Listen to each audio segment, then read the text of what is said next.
Assalamualaikum warahmatullahi wabarakatuh. Kami dari kelompok 1 yang beranggotakan saya sendiri, Amelia Nurhidiah, dan rekan saya, Nur Syadilah. Di episode kali ini kami akan memaparkan materi yang berjudul Bank dan Evolusi Bank Islam. Langsung saja pemaparan materi yang akan dibacakan oleh Saudari Novi. Yang pertama, pengertian bank dan bank Islam. Pada Undang-Undang Nomor 10 Tahun 1998 tentang Perbankan, bank disebutkan sebagai badan usaha yang menghimpun dana dari masyarakat dalam bentuk simpanan dan menyalurkannya kepada masyarakat dalam bentuk kredit atau bentuk lainnya dalam rangka meningkatkan taraf hidup masyarakat. Sesuai Undang-Undang Nomor 21 Tahun 2008 tentang Perbankan Syariah, Bank Islam adalah bank yang menjalankan kegiatan usaha berdasarkan prinsip syariah atau prinsip hukum Islam yang diatur dalam Fatwa Majelis Ulama Indonesia seperti prinsip keadilan, keseimbangan, kemaslahatan, serta tidak mengandung gharar. Kemudian tujuan Bank Islam dalam melakukan kegiatan usahanya berasaskan pada prinsip syariah, demokrasi ekonomi, dan prinsip kehati-hatian. Bank Islam sendiri bertujuan menunjang pelaksanaan pembangunan nasional dalam rangka meningkatkan keadilan, kebersamaan, dan pemerataan kesejahteraan rakyat. Selanjutnya, falsafah operasional bank syariah. Setiap lembaga keuangan syariah mempunyai falsafah mencari keridhaan Allah untuk memperoleh kebajikan dunia dan akhirat. Oleh karena itu, setiap kegiatan lembaga keuangan yang dikhawatirkan menyimpang dari tuntunan agama harus dihindari. Berikut salah satu bentuk caranya, yaitu yang pertama, menjauhkan diri dari unsur riba. Caranya menghindari penggunaan sistem yang menetapkan di muka secara pasti keberhasilan usaha dalam Quran Surat Al-Luqman ayat 34. Yang kedua, menerapkan sistem bagi hasil dan perdagangan dengan mengacu pada Quran Surat Al-Baqarah ayat 275 dan An-Nisa ayat 29.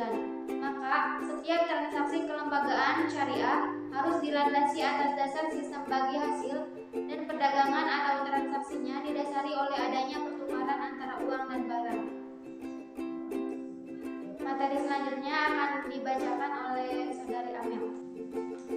Selanjutnya ada dasar hukum bank syariah. Adapun beberapa hal yang perlu dihindari dalam pelaksanaan kegiatan bank syariah menurut Undang-Undang Nomor 21 Tahun 2008 antara lain: 1. Riba, yang kedua maisir, yang ketiga gharar, dan yang keempat haram. Lalu ada evolusi bank Islam di dunia. Bank Islam pertama yang bersifat swasta adalah Dubai Islamic Bank yang didirikan tahun 1975 oleh sekelompok usahawan muslim dari berbagai negara.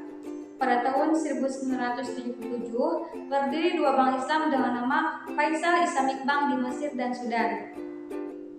Dan pada tahun itu pula pemerintah Kuwait mendirikan Kuwait Finance House. Secara internasional, perkembangan perbankan Islam pertama kali diprakarsai oleh Mesir. Pada sidang Menteri Luar Negeri negara-negara Organisasi Konferensi Islam atau OKI di Karachi, Pakistan bulan Desember 1970. Mesir mengajukan proposal berupa studi tentang pendirian Bank Islam Internasional untuk Perdagangan dan Pembangunan atau International Islamic Bank for Trade and Development dan proposal pendirian Federasi Bank Islam atau Federation of Islamic Bank. Inti usulan yang diajukan dalam proposal tersebut adalah bahwa sistem keuangan berdasarkan bunga harus digantikan dengan suatu sistem kerjasama dengan skema bagi hasil, keuntungan maupun kerugian. Akhirnya terbentuklah Islamic Development Bank atau IDB pada bulan Oktober 1975 yang beranggotakan 22 negara Islam pendiri. Kini, perbankan syariah telah mengalami perkembangan yang cukup pesat dan menyebar ke banyak negara, bahkan ke negara-negara barat seperti Denmark, Inggris, Australia yang berlomba-lomba menjadi pusat keuangan Islamik dunia atau Islamic Financial Hub untuk membuka bank Islam dan Islamic Window agar dapat memberikan jasa-jasa perbankan yang sesuai dengan prinsip-prinsip syariah Islam. Yang terakhir ada evolusi Bank Islam di Indonesia. Deregulasi perbankan dimulai sejak tahun 1983. Pada tahun tersebut, BI memberikan keleluasaan kepada bank-bank untuk menetapkan suku bunga. Pemerintah berharap dengan kebijakan deregulasi perbankan, maka akan tercipta kondisi dunia perbankan yang lebih efisien dan kuat dalam menopang perekonomian. Pada tahun 1983, pemerintah Indonesia pernah berencana menerapkan sistem bagi hasil dalam perkreditan yang merupakan konsep dari perbankan syariah. Pada tahun 1988, pemerintah mengeluarkan paket kebijakan deregulasi perbankan 1988 atau yang dikenal dengan Faktor 88 yang membuka kesempatan seluas-luasnya kepada bisnis perbankan harus dibuka seluas-luasnya untuk menunjang pembangunan atau liberalisasi sistem perbankan. Meskipun lebih banyak bank konvensional berdiri, beberapa usaha-usaha perbankan yang bersifat daerah yang berasaskan syariah juga mulai bermunculan. Inisiatif pendirian Bank Islam Indonesia dimulai pada tahun 1980 melalui diskusi-diskusi bertemakan Bank Islam sebagai pilar ekonomi Islam. Sebagai uji coba, gagasan perbankan Islam dipraktekkan dalam skala yang relatif terbatas, diantaranya di Bandung, Bait At-Tamwil Salman ITB, dan di Jakarta Koperasi Ridho Gusti. Mungkin cukup sekian pemaparan materi dari kami. Selanjutnya ada sesi tanya jawab. Pertanyaan pertama ada pertanyaan dari Saudari Nung. Pertanyaannya itu, apa saja perubahan-perubahan bank syariah pada saat ini? Langsung saja akan dijawab oleh Saudari Novi. Perubahan-perubahan yang terjadi saat ini, salah satunya banyak capaian yang menakjubkan selama tahun 2021 sampai sekarang.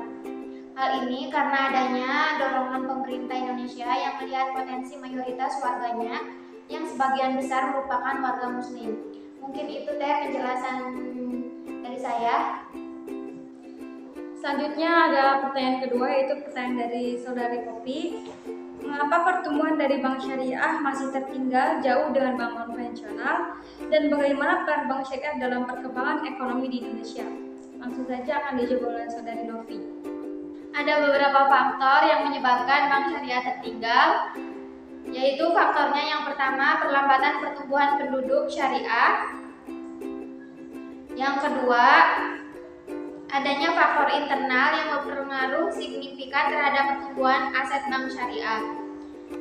Dan peran bank syariah dalam perkembangan ekonomi di Indonesia yaitu memegang peran yang sangat penting dalam mendorong laju pertumbuhan ekonomi di Indonesia.